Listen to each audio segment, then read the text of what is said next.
It was a cloudy Tuesday morning when the door of a McDonald's on a quiet suburban street swung open with a familiar chime.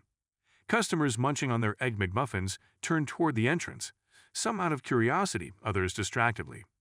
What they saw was not what anyone expected. Elon Musk, the billionaire inventor, engineer, and arguably one of the most recognizable faces in the world, stepping inside. His presence immediately drew murmurs, but not because of his celebrity status alone. This McDonald's was filled with a room of uniformed first responders, grabbing breakfast after what appeared to have been an overnight operation.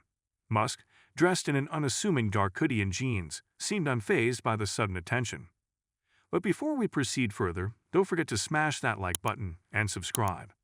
At first, it looked like an ordinary fast food pit stop. Musk approached the counter and stood in line like everyone else, seemingly uninterested in cutting the clue despite the eager whispers and occasional camera flashes from nearby phones. His demeanor was casual, almost too casual for someone who habitually commands the attention of boardrooms, tech conferences, and rocket launches. As he stood there, he leaned slightly to inspect the overhead menu, even though it was hard to imagine someone like him deliberating over a sausage biscuit or a Big Mac. When his turn came, he stepped forward, his voice barely audible over the ambient noise. The cashier, a teenager visibly caught between excitement and nerves, fumbled her greeting.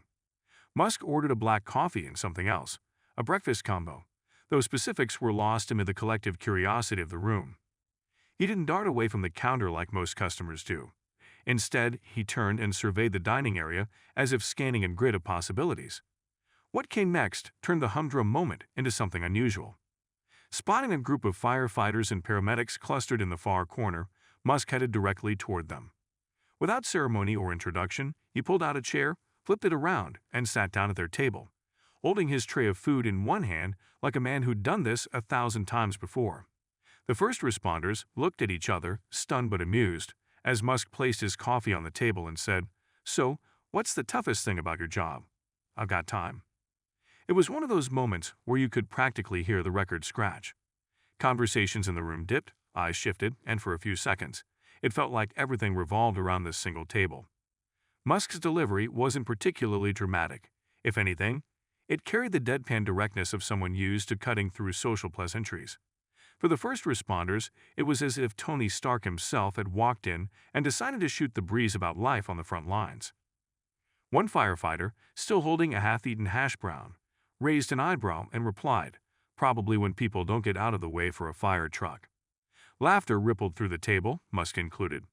He nodded, as if absorbing the weight of a universal truth. "You think that's a solvable problem," he mused. "Maybe flashing holograms on the windshields of nearby cars when the truck's approaching.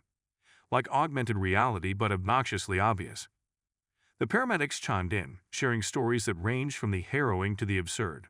Musk listened intently, asking occasional questions, often peppered with oddball observations that blurred the line between genius and eccentricity. When one responder mentioned the strain of lifting patients in tight spaces, Musk immediately began sketching ideas on a napkin, prototypes for a self-deploying stretcher powered by miniaturized Tesla motors. It was hard to tell if he was joking, but the animation in his gestures suggested otherwise.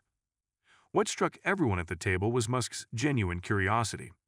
He wasn't there to lecture or to make the moment about himself, though his presence inevitably did. Instead, he leaned into the conversation, breaking down their anecdotes into solvable problems like a mathematician untangling a complex equation. His questions ranged from practical to borderline surreal. What if ambulances could fly? I mean small ones. For cities.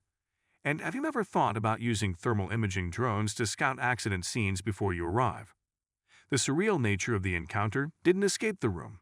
At nearby tables, customers whispered or took clandestine photos, the spectacle too rich to ignore. Yet, Musk seemed oblivious, or perhaps entirely comfortable, with being the center of attention without acknowledging it. The crew at the table didn't seem to mind. Musk's odd mix of relatability and out-there thinking somehow bridged the gap between their gritty, everyday reality and his world of moonshot ideas. He had a way of making wild concepts seem feasible, even while dipping a fry into ketchup and occasionally sipping his coffee like a regular Joe. The absurdity wasn't lost on the responders. They laughed but kept engaging. It was, after all, a rare moment of levity in a line of work that often didn't afford much. Over the next half hour, The topic spanned everything from the limitations of existing emergency tech to Musk's favorite junk food item. "Honestly, the McRib fascinates me," he said at one point, holding up his coffee cup as if making a toast. "It's like a simulation of barbecue, but not quite real, like it's trying to trick your taste buds into nostalgia for something they'd never actually experienced." The table erupted in laughter, not entirely sure whether he was serious. That was the thing about Musk. His statements carried just enough plausibility to leave you guessing, even when they bordered on the absurd. One of the responders joked that they should invite him on a ride along, to which Musk replied, "Only if I can drive the truck, and maybe try the siren once." The coffee and breakfast eventually disappeared, but Musk didn't seem in a hurry to leave. Instead, he invited the responders to brainstorm, right there in McDonald's, on how technology could improve emergency services. It wasn't some grandstanding effort. There were no cameras or PR handlers lurking nearby. He just seemed genuinely intrigued by their world, as if stepping into their shoes, even for an hour, might help them understand how to improve something he'd never considered before. For the first responders, the encounter was surreal yet oddly grounding.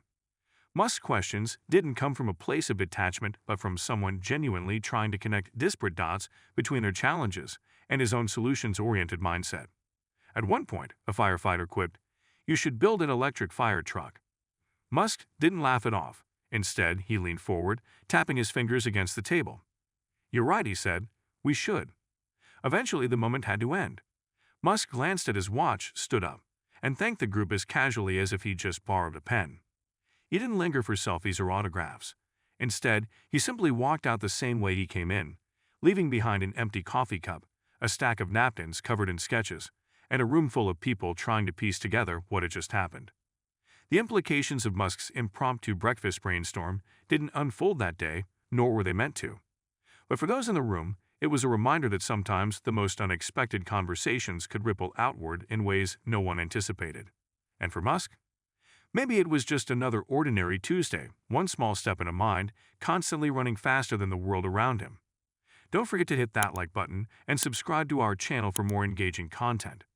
We thrive on your feedback, so be sure to leave your thoughts in the comments section below. Until next time, keep discovering and stay tuned.